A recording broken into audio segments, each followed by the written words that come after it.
welcome to my presentation. For today, we were supposed to choose a chapter and go ahead and teach about it. For mine, I chose chapter 4, which is the listening chapter. I chose chapter 4 because I feel like listening is the undersung version of speaking. No one truthfully thinks about it. Nobody wants to be the listener. They'd rather be the speaker. Everybody wants to be the man on top instead of the listener. But in most cases, we end up being the listener. I also feel as though it's kind of a microcosm of life itself. In most cases, we are the listener. But we do want to be the speaker. The realization is that most speakers got there from being great listeners. And so, which is the great tale of life. Everyone wants to be the person on top. But what they don't realize is that person on top had to be the person on the bottom at one time. And through great strides, they became the person that they are on top. So with that all being said, that's why I chose it. And I'm a fair and firm believer in we have one mouth but two ears. So without anything else being due, we'll go ahead and get started on chapter 4, which is listening and interpersonal communication. If you want to, you can flip over to page 78. That's where it starts. And we'll take it from there. So with anything that we're learning, you got to see what we're going to be learning about, which I broke it all down for us. So we're going to cover the 5 stages of listening. We're going to cover our listening barriers. We're also going to cover our 4 styles of listening. And we're going to cover listening in culture and listening in gender. So to start off, I have this lovely chart that sits right above me here. This is our 5 stages of listening. So if anything else right now, you want to take a moment, jot that chart down. You might want to take a picture. Do whatever you have to do to go ahead and commit it, because I can bet my bottom dollar that this will be on the test. It is definitely test worthy. So go ahead and take a minute. I'll wait. We're all set. That's good to hear. So let's dive right into it. So we're going to start with stage 1. Stage 1 is our receiving side. To receive means to take in. Right now you're taking in the words that I am telling you. You're receiving those. The best way I tend to remember it is I think about audio gear. I'm a big audio head. I love music. That's my pastime. In audio gear, there's what you call a receiver.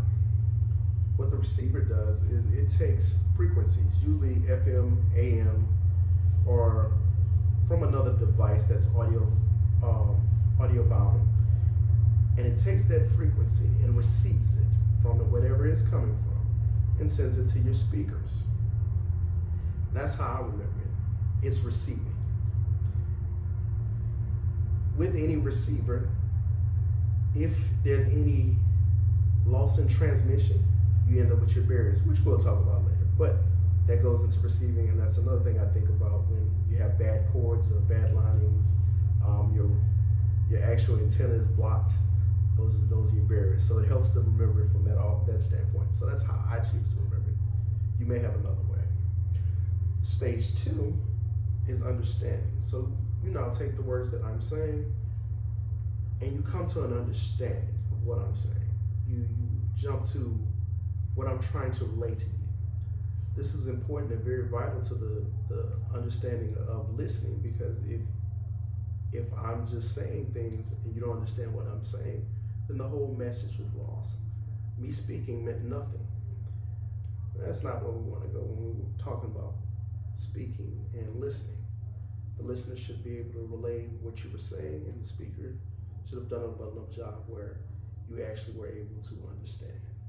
That's our stage number 2. Stage number 3 would be remembering.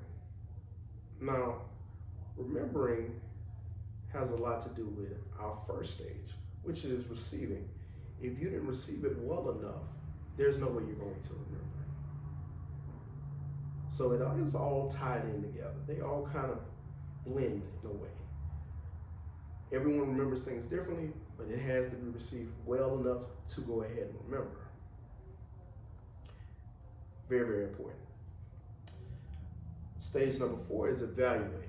So now you take everything that I've given you, or whomever the speaker is, you take what they've given you, and you now come up with an idea of what's going on or what they're saying. That is your evaluation of what's going on from the speech or what is being relayed to you. And last but not least, we have responding. After a good speech, you would hope for some claps. Now, negative feedback may be some boos here or there. That's not really what you would want, but it's still feedback. Or you'll end up with some skulls here or there if it's negative, rather.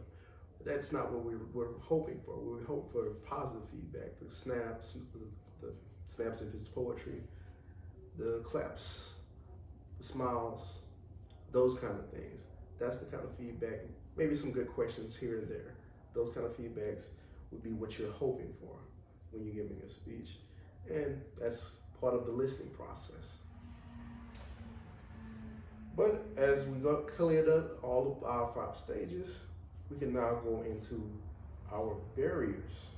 So our listening barriers are right above us. Go ahead and take a look. I'll go ahead and stop for a second. You jot those down also. Now, it is nice to note that in our book, we don't discuss all of those, but these are all the ones you will find in the environment. But we'll talk about the top 3 that come up because, of course, we're basing this off everything that the book wanted to cover. So let's hop on into it. So we start off with the physical barriers. Physical barriers are things that are in the way that you can see. A good example of a good physical barrier is if I was giving this speech from behind this chair. You wouldn't get to see me. You'll be least likely to actually listen to what I have to say because I'm hiding from you. I'm not right here in front of you giving this speech.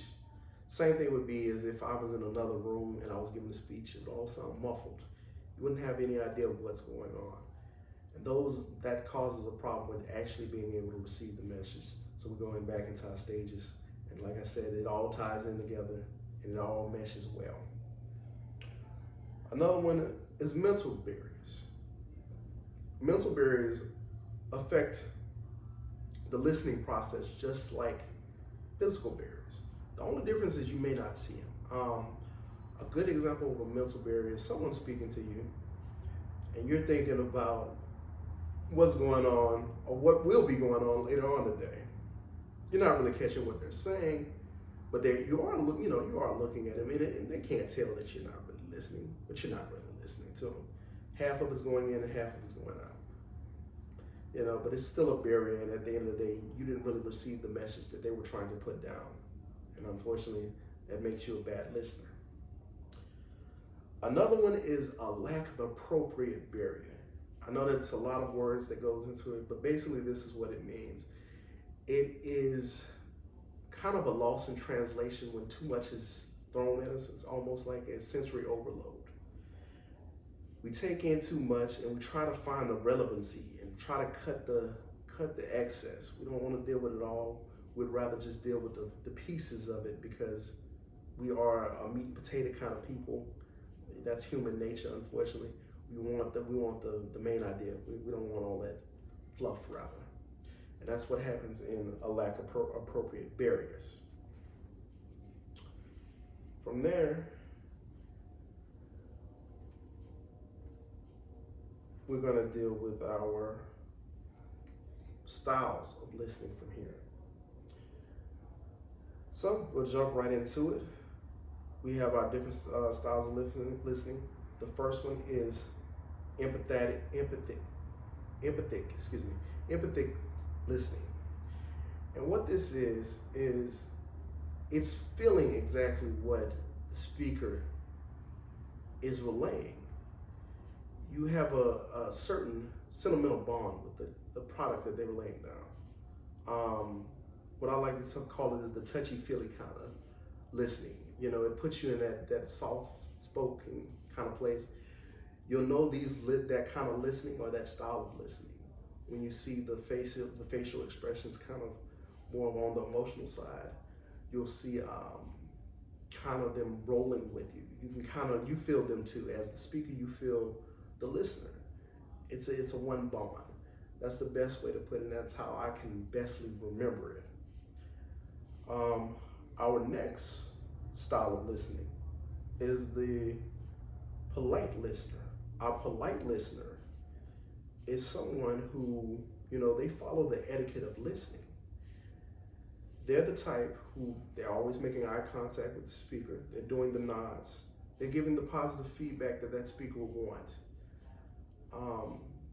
I like to think of it, the best way to think about it is they're the ones with the Southern hospitality. That's their line.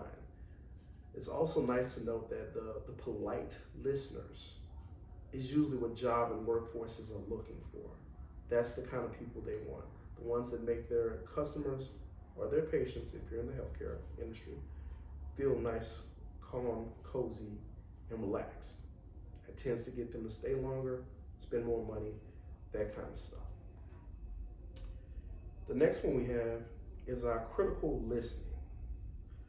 Now, with critical listening, the name kind of tells you, of course, it's on a higher level. It's critical. Critical listening is those who take the code of whatever the speaker is putting out and they break it down to a level where they understand it tenfold. Critical speakers go after what the speaker was trying to relay to a level where they can tell how that speaker felt about what they were saying, what the message was overall, and everything else about it. I like to think about it in the sense of it's one of those, when you're looking at an art piece and you try to figure out what was the artist going through when they painted this, what is the message being told? That's what a critical listener is. Active listeners are the types of listeners who they're kind of a sparring match, so to speak. Not in a negative way, not so much in a physical way, but their actions between what the speaker is doing and what they're doing, as in they feed them kind of ad-libs. That's the best way to put it. They feed them the ad-libs so the speaker has more of a lively appearance. That's your active speakers. That's my best way of giving the example, is that they feed them more. It's a give and take, a back and forth sparring match. But yeah, that's your active speakers. And now we're going to talk about the culture and listening.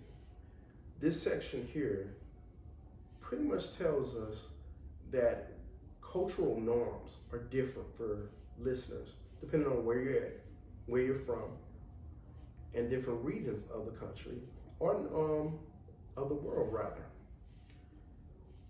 So for cultural norms in America, we're known for a normal nod to let the person know, eye contact. These things may be different depending on if we were in China, so to speak. It may be different in Japan, those things may be impolite. They may be even offensive to certain people.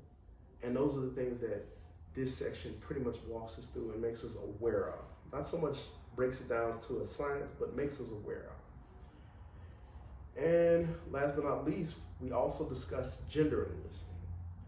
There's certain things that I didn't even notice, but during reading this section, I noticed that, with male and females, the way that we listen, the way that we receive is totally different. There's certain things that come off very, very masculine, and it may be offensive to some. There's certain things that are feminine in the way that they are listened and received, and those different nods and gestures have a lot to do with gender, believe it or not. But for the most part, this is exactly what chapter 4 was talking about. This will cover everything that we needed to cover in listening and interpersonal communication. I'm gonna be honest, Through those 20 odd pages, I learned quite a bit. There was a lot of things I didn't know. I thought I knew a lot about listening. I consider myself a pretty good listener. But along the way, of course, with anything, you learn something new every day. And I hope that you all learn something new too from listening to me. With that being said, I just want to go ahead and thank you. Thank you for listening. Thank you for the journey. And remember, get home safely.